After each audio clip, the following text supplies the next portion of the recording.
Dong, Hmm. may pa-challenge ako sa'yo, Dong. Ano naman yung pa-challenge mo na yan? Ilagay ko to sa noo mo yung tong 5 piso, Dong. Pag nahulog, ibig sabihin yan, wala kang kasalanan. Hmm. Pag hindi nahulog, ibig sabihin yan, marami kang kasalanan. Eh, sinong nagnakaw ng mangga kapon? Eh, sino kumain? Eh, nagkain man ako kasi hindi ko man alam. Nakaw mo pala yun. Ilagay ko to sa noo mo ha, bigyan kita ng pira pag...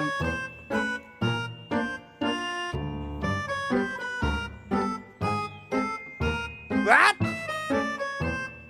Sige. Sige. Hintin pa. Sige, hawakan mo yung buhok mo. Oh, sige. Di, ibig sabihin yan, dami kang kasalanan. Eh, hindi ako kasalanan doon. Oh, sige. Hintin pa. Sige, hawakan mo yung buhok mo. Hintin pa, oh. Oh, sige. Diba? Dami mong kasalanan. Eh, Hindi wala akong natanggal. kasalanan kasi iniman Oh, ko. sige. Hintin pa nga, oh. Nakaw niyo. Sige.